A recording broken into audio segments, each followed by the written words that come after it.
Essa é nossa Rádio DX, a sua melhor sintonia DXista. Venha conferir conosco as informações do mundo do rádio. Olá, amigos e amigas, sejam todos muito bem-vindos à nossa Rádio DX. Começando a nossa programação no ano de hoje, dia 17 de julho de 2026. Na produção e apresentação, Antônio Avelino, direto dos estúdios do DX Clube Sem Fronteiras. Hoje o nosso programa Boletim DX tem a sua edição, o número 227, ok? Tivemos uma pequena pausa aqui de pane no cabo de rede, mas já resolvido. Vamos dar início à nossa programação. Vamos ouvir parte do programa da Rádio Romênia Internacional, Rincón de Exista. Em sequência, vamos ter aí várias informações de ex, ok? Muito boa noite, seja muito bem-vindo à nossa Rádio DX. Venha conferir conosco. Essa é a sua rádio. Ligada em você. A melhor programação. Porque você merece.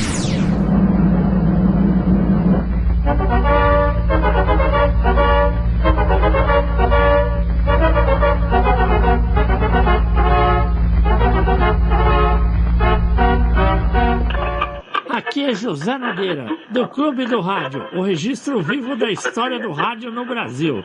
Nós também apoiamos o programa Boletim DX, da nossa Rádio DX. Melhor programação, porque você merece. Essa é a sua rádio. Ligada em você.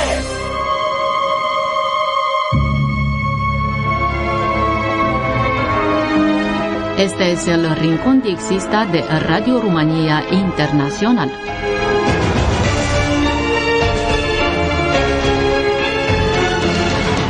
Soy Victoria Sepciu y os invito a compartir juntos informaciones sobre el diexismo y las comunicaciones.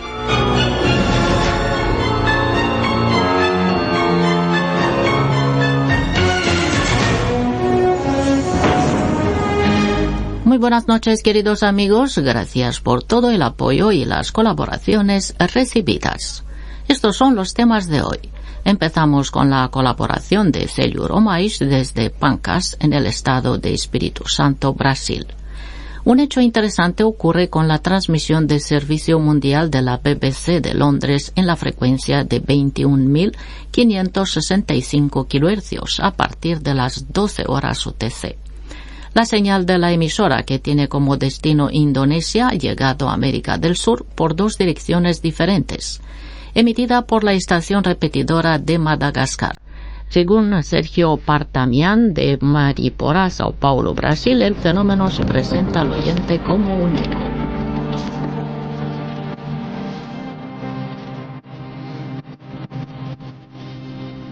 En los últimos días, la NHK Radio Japón ha reducido a 14 horas diarias sus transmisiones en japonés para Oriente Medio. En los últimos meses, debido al conflicto entre Estados Unidos e Irán, las transmisiones se realizaban las 24 horas del día.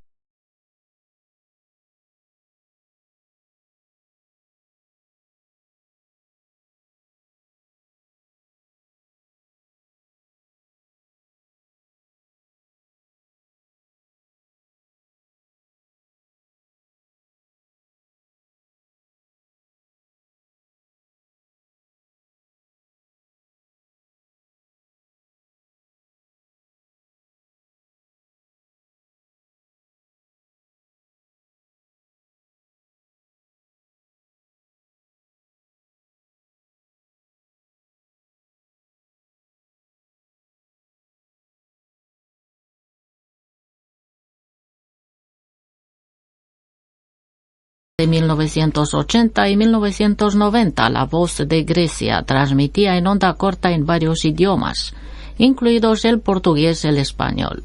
En 1987, la publicación World Radio TV Handbook anunciaba que las transmisiones para América del Sur se realizaban a las 22:15 UTC en las frecuencias de 9.395 y 9.420 kHz. En aquella época no mantuve contacto con la emisora. Recuerdo, sin embargo, que la presentadora de los programas en portugués se llamaba María Teresa. Tenía un marcado acento portugués. Años más tarde obtuve la tarjeta QSL al informar sobre las transmisiones en griego. Como era el principio de Internet, envié un correo electrónico sin darme cuenta de que no incluía mi dirección física. Meses después, la QSL llegó solo con mi nombre y el de la ciudad en la que residía. Sin embargo, un empleado de correos buscó mi apellido en la guía telefónica y la QSL acabó llegando a la casa de un tío mío. Las emisiones en griego eran famosas entre los diexistas. Mi amigo Marcelo Vieira, que vive en Paraná, Brasil, aprendió a hablar griego escuchando únicamente la emisora. La Voz de Grecia dejó muchos recuerdos desde que dejó de emitir en onda corta y hoy forma parte de las ondas del pasado.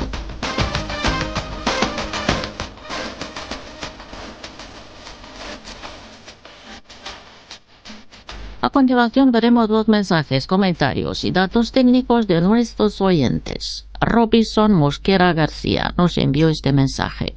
Reciban un cordial saludo desde el sur de Colombia. Soy un fiel radioescucha. Bendiciones hoy. Un gran saludo. Muchas gracias, Robinson, por tu cálido mensaje. Me alegra mucho saber que escuchas nuestras emisiones y que te gustan. Recibe un afectuoso saludo desde aquí y hasta la próxima.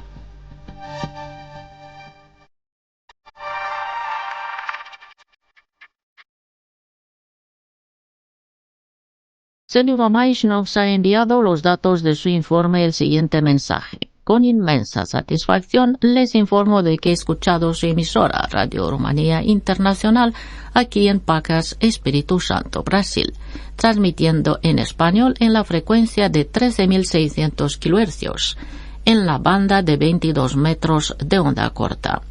La escucha se realizó el martes 7 de julio de 2026 entre las 19 y las 19:57 UTC. Receptor utilizado DGDE 1103, antena bucle blindado, condiciones de recepción SINPO 45444. Comentarios sobre la señal. Cabe destacar que la transmisión llega con esta excelente sintonía a mi región, a pesar de que la emisión está dirigida originalmente al continente europeo. Aprovecho para adjuntar a este informe un clip que realicé del programa en el lugar donde resido, el sitio Cajueiro, ubicado en la ciudad de Pancas, en el estado de Espíritu Santo, Brasil.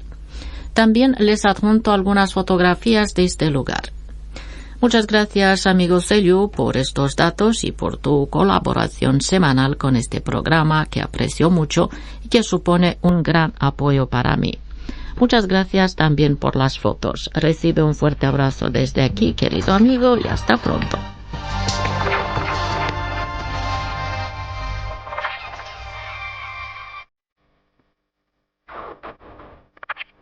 Juan Franco Crespo comparte desde Valstaragona, España, otro material muy interesante dedicado a la filatelia. Eslovenia, pioneros de la aviación. El 22 de noviembre del 2024 aparecía un facial de 2,81 euros dedicado a Ivo Boscarol, un pionero del aire e innovador en motores eléctricos para aviación. Para entrar en tema, recordemos que hace 150 millones de años existían seres alados o voladores. Era el tiempo de los dinosaurios. Sería el caso del célebre dinosaurio volador que tanto nos gustaba cuando de críos nos dedicábamos a contar cromos que nos hacían volar nuestra imaginación. Fue ese afán de imitar a los seres voladores el que prendió la mecha en la imaginación del ser humano hasta convertirlo en una realidad. Los estudiosos no dejan de sorprenderse cuando en los yacimientos arqueológicos, tiempos de los faraones o culturas maya o inca, aparecen imágenes explícitas que nos hacen derramar páginas y páginas sobre los supuestos aviadores de antaño.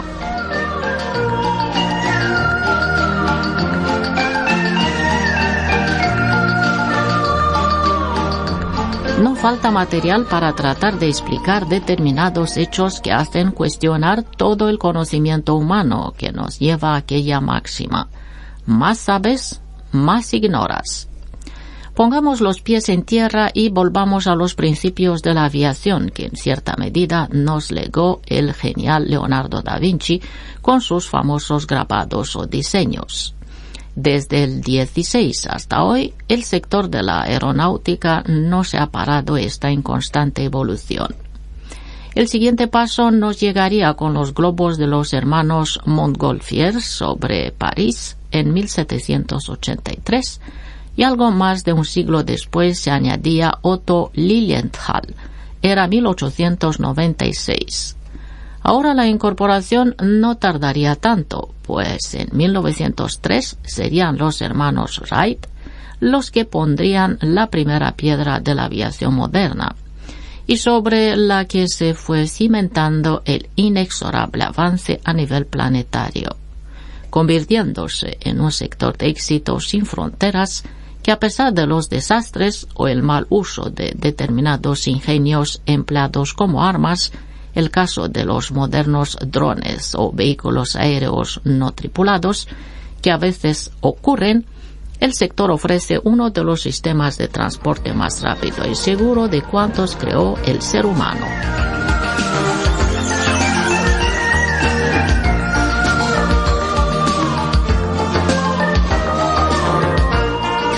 En el caso de Eslovenia tenemos a uno de esos innovadores. Se trata de Ivo Boscarol. Nació el 15 de abril de 1956 en Postojna. Si van por la zona, no dejen de visitar sus famosas cuevas que fundó la empresa Pipistrel, especializada en la producción de ultraligeros y ligeros que le han granjeado una gran popularidad entre los aficionados a volar. De paso, recordemos que fue gerente a la emisora de radio de los estudiantes de Ljubljana entre 1976 y 1978. La emisora fue filatelizada al cumplir el medio siglo de emisiones con un sello aparecido el 22 de marzo de 2019, mostrando su logotipo. En la siguiente década llegó al mundo del ala delta e inmediatamente le seguiría la versión motorizada para el mercado italiano. Eslovenia no permitía los vuelos privados. Para evitar problemas con las autoridades, Boscarol solía realizar sus vuelos al atardecer y en semioscuridad. Ese hecho fue el que le acabó dando el célebre y exitoso nombre para su empresa. Pipistrel equivale a murciélago.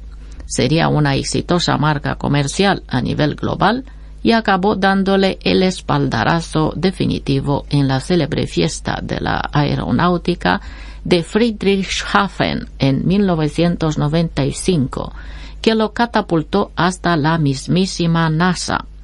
Allí se hizo con el premio HPC 2014 por la excelencia en innovación. Trabajó ya con herramientas de última generación para la dinámica de fluidos realizada mediante computadora.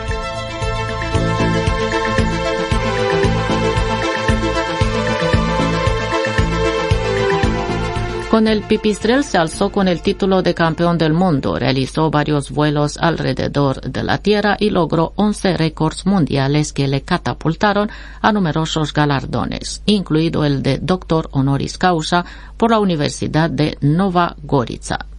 El correo esloveno lo honra con el sello aparecido en hojas de 16 efectos en offset y 25.000 ejemplares de tirada. Fue diseñado por Robert Zvokel en formato horizontal con matasellos de primer día en Asdovština, población en la que tiene su sede su exitosa empresa. Muchas gracias, Juan, por compartir este interesante material de la espectacular serie de artículos que dedicas a la filatelia. Un gran abrazo, amigo, y hasta pronto.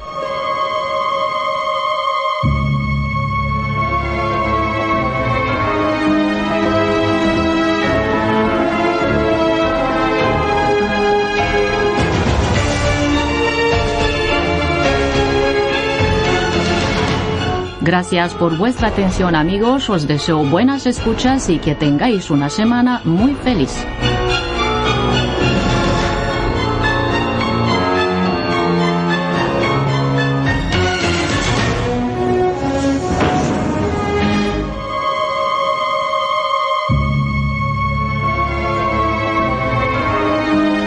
Este es el Rincón Diexista de Radio Rumania. Programação, porque você merece. Melhor programação, porque você merece. Melhor programação, porque você merece. RNE Audio. Descarga la app y disfruta de los programas de RNE y nuestros podcasts originales. 10-8. Quedo a la espera. La señal es buena. Se escucha alto y claro.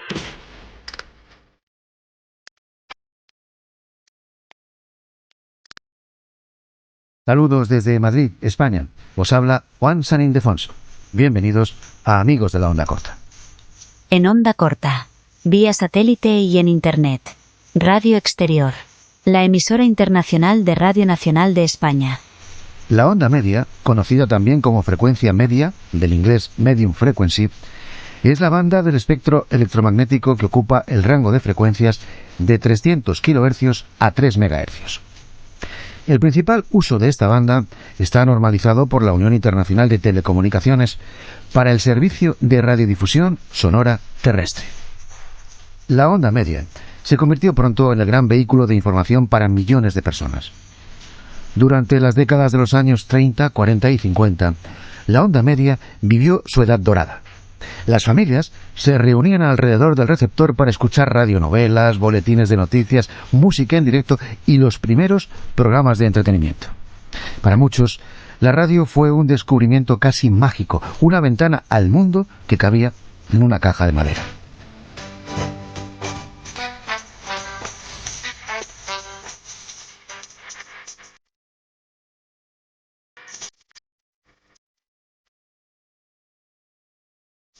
Con la llegada de la FM, la televisión y más tarde la era digital, la onda media perdió parte de su protagonismo. Su calidad de sonido es inferior y las interferencias son frecuentes. Sin embargo, siguió siendo y aún es un recurso fundamental en zonas rurales, para servicios de emergencia y para emisoras de gran cobertura nacional o internacional. Hoy, en pleno siglo XXI, algunos países han reducido las emisiones en onda media, mientras que otros las mantienen como un símbolo de continuidad y servicio público. Aún así, la onda media conserva un encanto único. Esa calidez algo rugosa del sonido y ese pequeño viaje nocturno a través del dial en busca de voces lejanas. Una experiencia.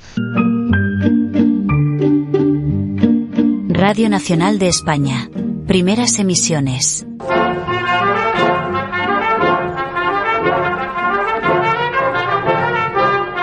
Era la noche señalada para la inauguración de Radio Nacional de España. Un nerviosismo fácil de comprender me dominaba. Me disponía a emprender una labor para la que carecía de práctica y conocimiento, y en circunstancias de una gravedad que no ignoraba. Radio Nacional de España es el servicio público de radiodifusión del Estado español, creado con el objetivo de ofrecer programación informativa, cultural y educativa. Su historia comienza en un contexto muy particular. Radio Nacional de España fue fundada por el militar José Millán Astray en Salamanca el 19 de enero de 1937, en plena Guerra Civil Española. Sus estudios estaban en el Palacio de Anaya, en Salamanca. La primera emisión se lanzó al aire desde un frontón ya desaparecido. Su primer director fue el periodista Jacinto Miquel Arena. A partir del 14 de junio de 1937, Radio Nacional de España asume las funciones de cabecera de la radio del bando sublevado. Hasta esa fecha, esa función la había venido desempeñando Radio Castilla de Burgos, la información y la propaganda que obligatoriamente debían emitir todas las emisoras que iban cayendo en manos de los sublevados a la Segunda República. En los primeros años de existencia, Radio Nacional de España tuvo una programación centrada en los ideales del franquismo, aunque también comenzó a ofrecer música, noticias y programación cultural en sus primeras emisiones.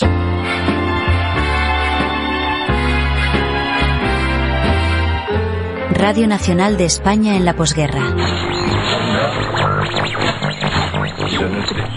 En la España de los años 40, la radio no era solo un medio de comunicación. La guerra civil.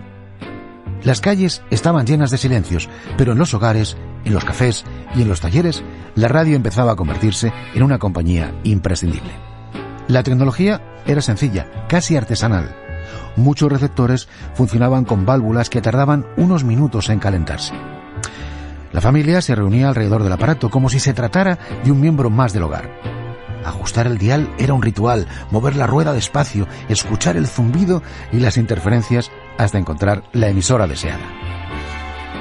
En la España de los años 40, la radio estaba fuertemente controlada por el régimen, que utilizaba las ondas para difundir mensajes oficiales, discursos y boletines informativos obligatorios. Pero incluso dentro de esas limitaciones, la radio supo hacerse un espacio propio en la vida cotidiana. Los Infomundo, pero la audiencia escuchaba con atención porque era casi la única fuente de noticias disponible. Y por supuesto, estaban los programas que llenaban de imaginación los hogares. Los seriales radiofónicos. Aquellas historias dramáticas, llenas de giros y personajes inolvidables, mantenían al público en vilo día tras día. También sonaba la música en directo, las radionovelas, los concursos y los primeros programas de entretenimiento que buscaban aliviar, aunque fuera por unos minutos, las tensiones de la época.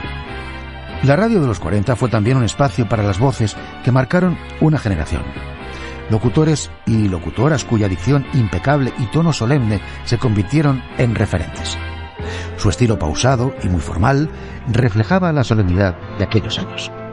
Pero quizá lo más importante es que en una España aún marcada por la escasez y las restricciones, la radio ofrecía algo que muchas personas necesitaban: compañía, sonido, palabras, la sensación de que, más allá de las paredes del hogar, había un país que seguía latiendo. Así era la radio en la España de los años 40, una mezcla de control, creatividad y compañía, un medio que empezaba a tejer la memoria sonora de un siglo entero. Mirando al mar estabas junto a mí. Mirando al mar, yo no sé qué sentí, tratándome tibio, la dicha que te di. Radio Nacional de España en los años 50. En los años 50, la radio española vivió una etapa decisiva, marcada por el crecimiento, la expansión y la consolidación de este medio como el principal vehículo de información y entretenimiento en el país. A lo largo de esta década, España comenzó a recuperarse de los efectos de la posguerra y la radio se convirtió en uno de los pilares fundamentales para la integración social y cultural. Ya no solo era una herramienta para la transmisión de noticias oficiales o propaganda política, sino que comenzó a abrirse espacio para otros géneros, impulsando una era de creatividad y modernización de las ondas. Uno de los elementos más destacados de la radio en los años 50 fue la creación de programas de entretenimiento masivo. Estos programas, en los que se mezclaban historias de amor, aventura y drama, tenían un enorme seguimiento, con audiencias que esperaban ansiosas cada nuevo capítulo. Pero no solo los seriales marcaron la pauta. La música también jugó un papel crucial. Durante los años 50, la radio fue la principal plataforma para la difusión de géneros como la copla, el bolero y, por supuesto, la música popular española. Artistas como Concha Piquer o José Guardiola eran ya estrellas de la radio, cuyos temas se escuchaban en todos los rincones del país. En paralelo, comenzaron a surgir nuevas emisoras privadas, aunque el control centralizado del régimen seguía siendo fuerte. La figura del locutor también vivió un auge en estos años. Alguien con gran capacidad de persuasión, cuya voz no solo informaba, sino que cautivaba.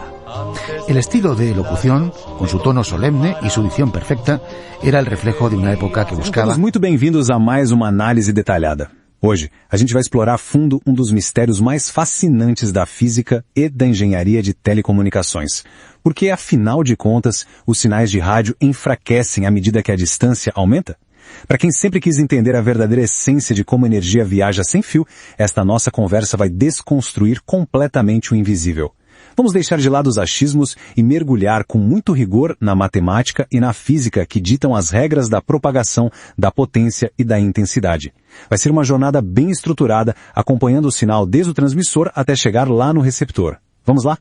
Bom, para responder de forma definitiva a essa pergunta sobre o enfraquecimento do sinal com a distância, a gente não pode simplesmente dizer, o sinal se perde e pronto. Não é assim que a física funciona. A gente precisa de um olhar técnico.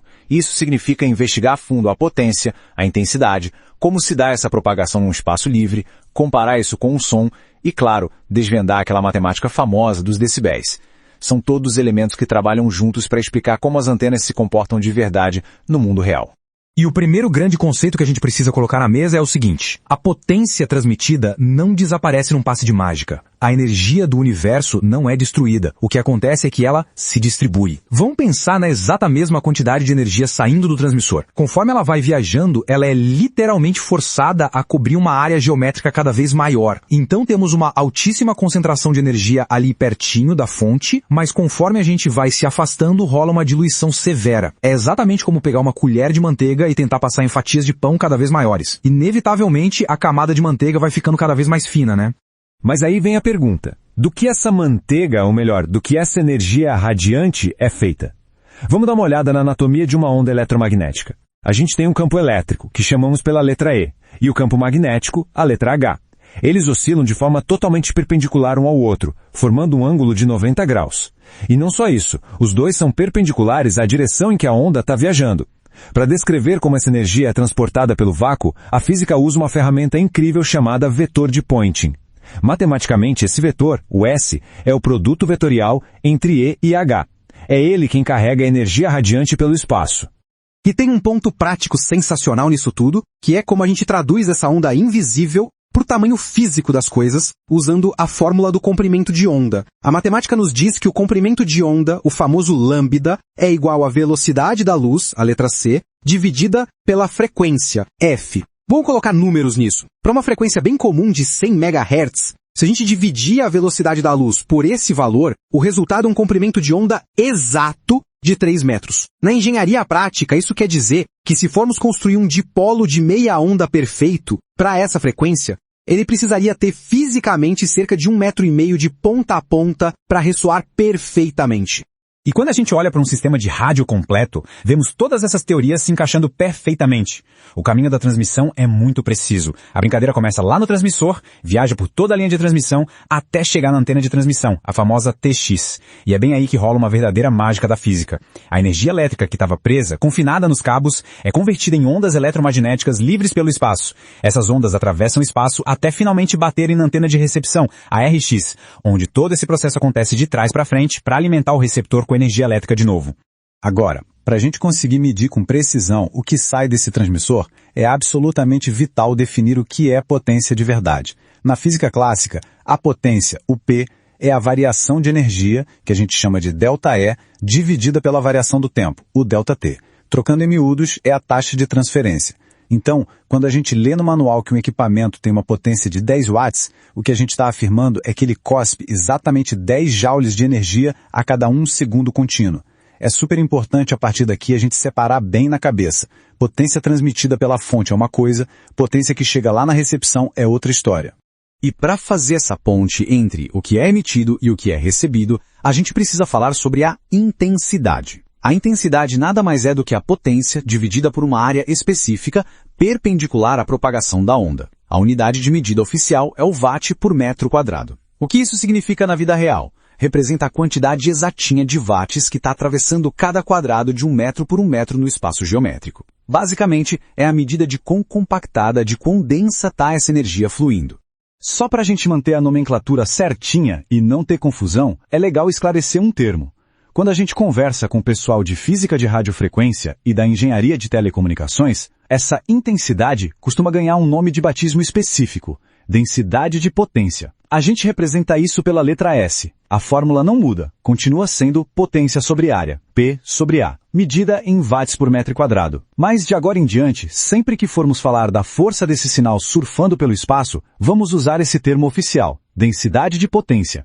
E como é que os engenheiros calculam essa densidade de um jeito impecável? A gente pega emprestado da matemática um modelo ideal que chamamos de fonte isotrópica. É como se fosse um ponto minúsculo e perfeito, irradiando a sua energia de maneira incrivelmente uniforme em todas as direções do universo tridimensional. É claro que, na prática, as antenas reais não são mágicas assim. Elas sempre dão uma concentrada na energia para alguma direção específica, o que a gente chama de diretividade. Mas essa tal de fonte isotrópica é a nossa âncora, nossa base de comparação para fazer qualquer conta de forma correta. Certo, se essa nossa fonte ideal joga energia para todo lado por igual, a frente dessa onda forma uma enorme esfera perfeita em expansão. E a geometria básica lá da escola nos lembra que a área da superfície de uma esfera é igual a 4 vezes π vezes o raio elevado ao quadrado. No nosso caso aqui, o raio é a própria distância. E aqui a gente desvenda o núcleo do nosso grande mistério.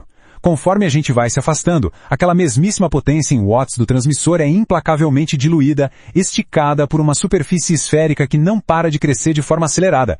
Colocando todas essas peças no mesmo quebra-cabeça, a gente tropeça numa das equações mais famosas e implacáveis da ciência, a lei do inverso do quadrado. A densidade de potência S é simplesmente a potência transmitida dividida por toda essa área da esfera, o famoso 4πd ao quadrado. E a regra de ouro que domina tudo é a seguinte: se a gente dobrar a distância entre o transmissor e o receptor, a área do sinal não vai dobrar, ela vai multiplicar por 4. Consequentemente, a densidade da potência é esmagada e cai para 1/4 do valor que tinha antes. Falando a língua da engenharia, essa queda para 1/4 é o que chamamos de uma perda de mais ou menos menos 6 decibéis no espaço livre ideal. A gente pode visualizar esse fluxo de energia de um jeito super intuitivo. Vamos imaginar várias linhas radiais saindo do centro do transmissor, como se fossem os raios de uma roda de bicicleta infinita. Fica muito fácil ver que se a antena de recepção estiver posicionada bem pertinho da fonte, ela vai interceptar o aglomerado denso dessas linhas de energia. Agora, as antenas posicionadas lá longe capturam uma quantidade visualmente muito menor dessas linhas. A densidade despenca drasticamente. E é claro, a posição geométrica não é tudo. A direção e o alinhamento de quem está recebendo também mandam no jogo de quantas linhas serão, de fato, interceptadas. Mas vamos provar isso com os números. Vamos fazer os cálculos passo a passo. Vamos pensar num transmissor mandando bala com 10 watts de potência total. Qual seria a densidade de potência medida a exatamente 1 km de distância? Vamos para a fórmula. O S vai ser igual a 10 dividido por 4 vezes π vezes 1000 metros elevados ao quadrado. O resultado puro da matemática dá 7,96 vezes 10 elevado a menos 7 watts por metro quadrado. Para a gente falar isso de um jeito mais humano, convertendo as unidades, dá 796 nanowatt por metro quadrado. Beleza, vamos marcar esse valor, 796 nanowatts. Esse é o nosso marco zero para análise. Muito bem, agora vamos fazer o seguinte teste. O que acontece se a gente simplesmente dobrar essa distância e ir para os 2 km? A fórmula agora exige que a gente divida os mesmos 10 watts por 4 vezes π vezes 2000 elevado ao quadrado. O resultado numérico agora despenca para 199 nanowatts por metro quadrado. Vamos dar uma pausa e observar a beleza da física agindo. Esse 199 é, com precisão cirúrgica, exatamente 1/4 daquela energia que a gente tinha lá na marca de 1 km. A lei do inverso do quadrado funciona de um jeito perfeito, ditando as regras do espaço livre. E só para não deixar pedra sobre pedra nessa prova matemática, vamos pular para a marca dos 3 km de distância. Jogando 3.000 metros lá no denominador da equação, o valor esmaga e vai parar em 88,4 nanowatts por metro quadrado. Como a gente triplicou a distância lá do começo, aquela área esférica toda multiplicou por incríveis 9 vezes. O que significa que a densidade do sinal é estritamente um nomo daqueles 796 iniciais. É uma queda muito rápida, muito brutal. Juntando todos esses cenários, a gente tem a prova definitiva de que esse decaimento não é nem um pouco linear. O gráfico disso não é uma ladeirinha descendo devagar, é um abismo. A energia cai para 1/4 logo nos 2 km, depois já vai para 1/9 nos 3 km. Isso mostra que, logo nos primeiros passos, nos primeiros metros ou quilômetros que a gente se afasta, a perda da força do sinal é rápida e impiedosa. Tudo culpa daquele ganho explosivo de volume da nossa esfera imaginária se expandindo. E aí, sabendo de tudo isso, como é que a nossa antena capta as sobras dessa densidade no espaço? Aqui a gente traz a fórmula da potência recebida. Essa potência, o PR, é igual à densidade de potência S vezes a área efetiva da antena, o AE. E muita atenção aqui, porque essa área efetiva não quer dizer o tamanho do pedaço de alumínio da antena, não. Ela é tipo uma janela elétrica invisível feita para interceptar o sinal. E o tamanho dessa janela elétrica depende de um monte de coisas. Depende do ganho da antena, da frequência, do comprimento de onda que acabamos de ver, e um ponto crítico depende da polarização certinha. Para dar aquele peso visual final de como essa captação funciona, vale a gente revisitar a fantástica analogia das linhas de Faraday. O que a gente faz é imaginar uma densidade visual cheia de setas vermelhas cruzando o espaço. Claro que não existem fios físicos sólidos pendurados no ar lá fora, isso é só uma ferramenta para ajudar a gente a pensar. Mas pensa só em quão bem isso ilustra a redução do nosso vetor de Poynting. Dezenas de linhas estouram uma antena que está ali colada na fonte transmissora, o que seria a altíssima densidade em watts por metro quadrado, já aquela antena que está lá longe é tocada por só algumas pouquinhas linhas dispersas, pescando só uma miséria da energia original. E olha, não adianta nada estar com a antena grandona no meio do caminho se ela não estiver na posição certa. O alinhamento é absolutamente tudo em radiofrequência. Para a gente conseguir aquele máximo teórico de recepção, as hastes do dipolo físico da nossa antena de recepção têm que estar perfeitamente paralelas ao campo elétrico da onda que está chegando lá do espaço. Se a antena ficar meio torta, inclinada, ela já perde muita energia. E se batermos no cenário extremo de polarização cruzada, ou seja, a antena a exatos 90 graus em relação ao campo elétrico, bom, matematicamente a recepção cai para zero. Zera tudo. Na vida real, claro, os prédios e o chão geram umas reflexões e até salvam um tiquinho de sinal, mas num caminho direto, o descasamento acaba com a conexão. Para tornar toda essa teoria bem tátil e fácil de assimilar, a gente pode comparar o rádio com algo do nosso dia a dia. As ondas sonoras. O som, a gente sabe, é uma onda mecânica. Ele precisa empurrar o ar para vibrar e existir. Já a onda de rádio, como vimos, é eletromagnética. Viaja super de boa no vácuo espacial. A natureza física delas não podia ser mais diferente. Mas a mágica compartilhada entre elas é incrível. As duas espalham a intensidade seguindo a mesmíssima geometria rigorosa da propagação esférica da lei do inverso do quadrado. As regras espaciais para o silêncio que você sente ao se afastar de uma caixa de som no palco são idênticas às regras que cortam o sinal do celular quando você se afasta da torre. E para fechar toda essa nossa jornada de forma prática, a gente precisa falar o dialeto oficial do mercado, os decibéis. Usar uma escala linear tradicional é um verdadeiro inferno quando tentamos representar variações monstruosas de potência, indo de bilhões de watts até bilionésimos de watts numa mesma folha de papel. Por isso que os engenheiros usam a matemática dos logaritmos para simplificar. E aqui fica cravada a nossa grande regra. Cada vez que a gente dobra a distância, perdemos matematicamente cerca de menos 6 decibéis de potência no espaço livre perfeito. E isso deixa pra gente uma reflexão provocativa. Se no espaço livre absoluto, sem ter uma mosca no meio do caminho, a física já massacra o sinal dessa forma acelerada, vamos tentar imaginar o que acontece com a intensidade do nosso sinal da vida real, quando a gente coloca as grossas barreiras de concreto dos prédios, a difração cortando as montanhas e aquele caótico desvanecimento por multipercurso refletindo pela cidade toda. É um ambiente incrivelmente hostil, e é uma verdadeira vitória da engenharia conseguir extrair informação útil no meio desse caos espacial todos os dias. Até a nossa próxima análise. Bom, amigos e amigas, ouvimos aí interessante relato em relação ao enfraquecimento da onda do rádio. Muito interessante, os cálculos, muito interessante mesmo, tá? Eu convido até os amigos a procurar Ciência e Tecnologia no YouTube e procurar aí porque o sinal de rádio enfraquece com a distância. Muito interessante, beleza? Bom, amigos, só relembrar aqui que a estação de rádio de Sitkunai, acho que é essa a pronúncia, é uma grande instalação para radiodifusão em ondas médias e curtas localizada em Sitkunai, na Lituânia. A decisão de construir um novo centro de transmissão perto da vila Sitkunai, a cerca de 17 km ao norte de Kaunas, foi tomada pelo governo da Lituânia em 1937. As obras começaram em 1939 e após a conclusão foi encomendado um transmissor de ondas médias de 120 kW da Standard Telephones and Cables do Reino Unido. No entanto, a eclosão da Segunda Guerra Mundial interrompeu o envio. Os edifícios vazios do transmissor em Sitkunai sobreviveram à guerra praticamente sem danos e foram usados como quartel-general pelo exército alemão entre 41 e 44. E posteriormente como escola primária.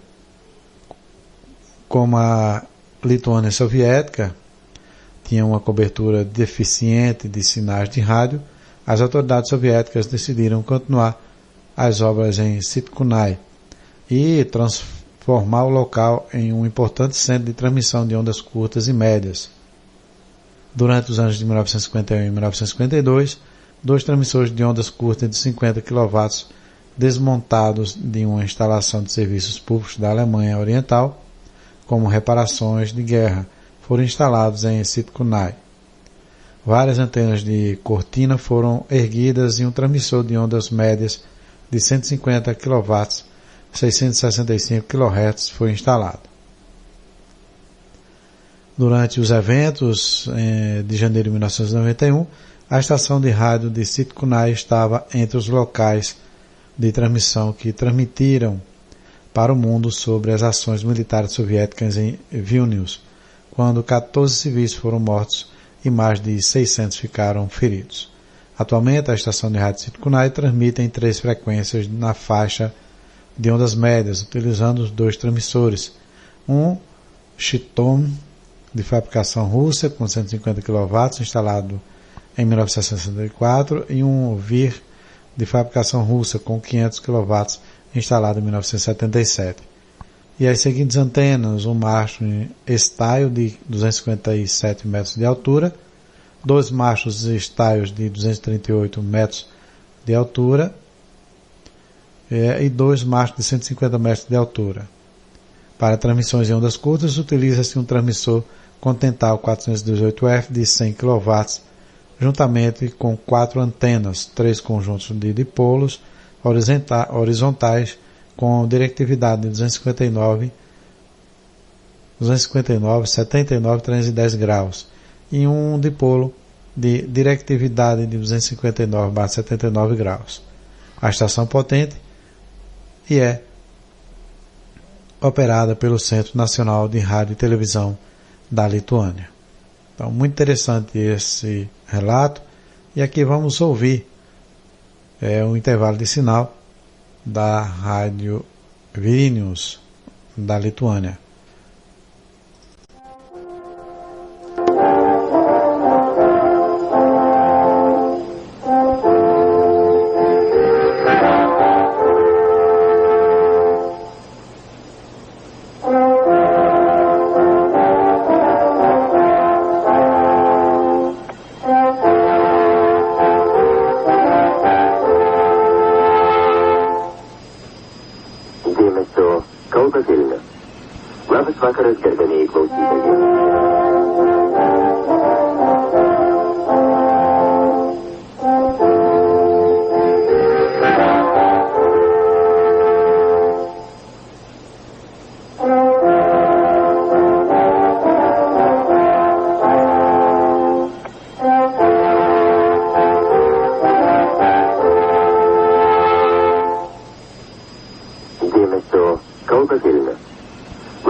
Essa é a sua rádio. Ligada em você. Aqui é José Nogueira, do Clube do Rádio, o registro vivo da história do rádio no Brasil. Nós também apoiamos o programa Boletim DX, da nossa Rádio DX. Melhor programação, o que você merece. Melhor programação, o que você merece. Essa é a sua rádio. Ligada em você. Aqui é José Nogueira, do Clube do Rádio.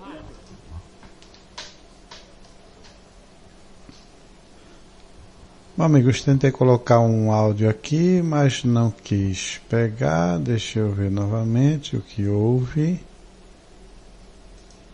Porque era para estar aqui, não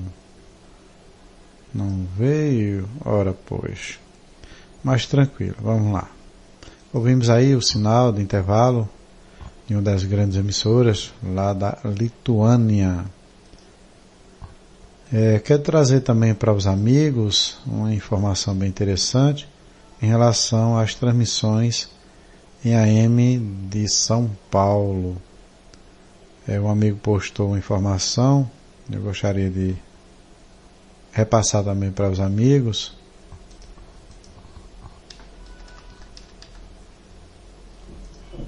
Que a Grande São Paulo ainda mantém 12 emissoras em ondas médias. A Rádio Capital, a Trianon, Cultura Brasil, ABC, 9 de Julho, entre outras rádios históricas seguem transmitindo no AM. Então, parabéns aí a essas grandes emissoras que permanecem ainda no AM, ainda não sabemos por quanto tempo, mas que permaneçam e não venham a virar aí história como a gente tem sabido, né? De certo modo a gente está está sendo informado que 70% das emissoras de AM buscaram migrar aí para o FM, certo? Então, muito interessante essa permanência dessas emissoras em várias capitais do Brasil. Em sua maioria já desativaram o seu sinal de AM, permanecendo apenas no FM. Ok, amigos? Bom, tinha outra informação, deixa eu me ver aqui se o link chegou certinho, certo? Deixa eu só ver aqui se foi isso. Não, foi outra questão. Mas mandando abraços aos amigos, Luiz Tadeu, lá por Porto Alegre, no Rio Grande do Sul, ao Carlos André, aqui por Caruaru, Pernambuco, ao amigo Carlos Erdemann, lá por Vera Cruz, no Rio Grande do Sul, ao Nessi Remédio Vidar, pela cidade de Santana do Livramento, no Rio Grande do Sul, ao Rogério Krieger, pela cidade de Nova Prata, também Rio Grande do Sul, ao nosso amigo Gernem Dantas, por Cajazeiras, na Paraíba, ao Marcos Álvares Barbosa, por Recife, Pernambuco, também ao nosso amigo Érico Tavares, lá por São Lourenço da Mata, também Pernambuco, ao Herbley Ramos, lá por Joinville, Santa Catarina, muito boa noite, seja muito bem-vindo, ao Maurício Carvalho, lá pelo Rio de Janeiro, também por aqui nosso amigo Dino Blois, desde Miami, muito boas noites. Também aqui o nosso amigo Roberto Teodósio, lá por Maceió, no estado das Alagoas. Muito boa noite, seja bem-vindo. Um forte abraço também ao nosso amigo Lafayette, pela cidade de Agrestina, Pernambuco. Muito boa noite. A nosso amigo Jorge Garcia, desde Venezuela. Muito boas noites. Arnaldo Slain, desde Buenos Aires, Argentina.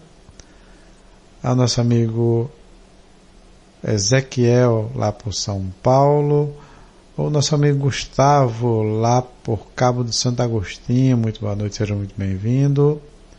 Ao Natanael Gomes, por Recife, Pernambuco. Martina Herrera, desde México. Também Rafael Grajeda, desde México. Daniel Nieves, desde Uruguai, muito boas noites. Bom, amigos, vamos chegando ao final da nossa programação na noite de hoje. Esteve com vocês na produção e apresentação Antônio Avelino, direto dos estúdios do DX Clube Sem Fronteiras. Hoje o nosso programa Boletim DX teve a sua edição número 227. Ok? Muito boa noite, que Deus ilumine a cada um e respectivamente as suas famílias, e até o nosso próximo programa. Boa noite, amigos. Fui! Aqui é José Nogueira, do Clube do Rádio, o registro vivo da história do rádio no Brasil. Nós também apoiamos o programa Boletim DX, da nossa Rádio DX. Sejam todos muito bem-vindos à nossa Rádio DX, do DX Clube. Essa é a sua rádio. Ligada em você. Melhor programação. O que você merece. Simplesmente diferente.